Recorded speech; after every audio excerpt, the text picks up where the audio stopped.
And growing up in church, you learn one important thing, that church hats are more important than you. So I wrote this poem after visiting. If you've ever been to the Black Smithsonian in Washington, D.C., if you haven't, go. It's an amazing museum. You need like 3 days to do that whole museum.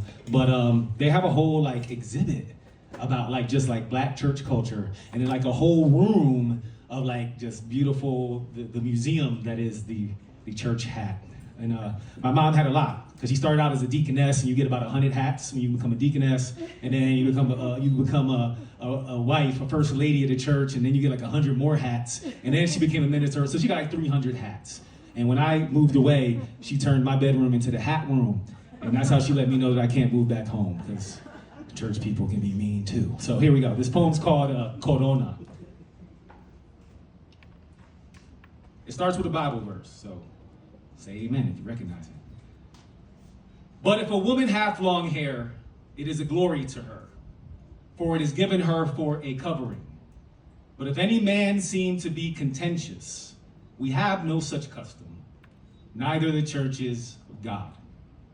1 Corinthians 15:16. Either way, it is your birthright, whether matrilocal or matrilineal, by gender, by God. Manifest Destiny claims your kingdom and pretends that we are doing you a solid by calling you queen, by calling that a crown, without understanding the proper rules of engagements. That Sunday is not just the Lord's day. It is the feather in the cap of the slave. It's the couple dollars you could squeeze out of being overworked and underpaid to bless yourself to something nice, to the only place you could afford to wear it. No cap, no cover. Sundays are also the pageant of Christ. 1, never wear a hat that is wider than your shoulders. 2, never wear a hat that is darker than your shoes. 3, if your hat has feathers, make sure they are never bent nor broken. 4, no sequins in the daytime. 5, no borrowing under absolutely any circumstances. If you give it, you give it as an heirloom, as a gift. 6, you should never look lost in it. 7, hatitude. You have to have one in order to wear a hat well, honey.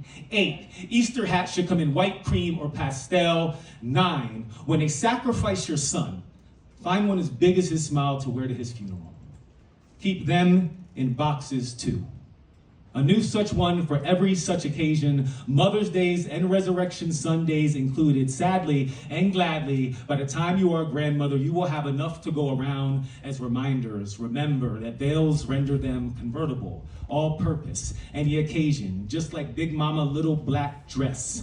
You remind me of the parable of Jesus washing the disciples' feet, and I learned from you to know that, as Jesus never wanted me to set foot in the church without looking clean, a sign of prosperity, because in the hood and the holla, God still smiles upon our people in church hats and sneakerheads, but I refuse to call that a crown, because you are not who you are simply because of who you married, because man confers kings and queens, not God. God is in the business of putting wings on the backs of moms. I prefer to think of it as a halo.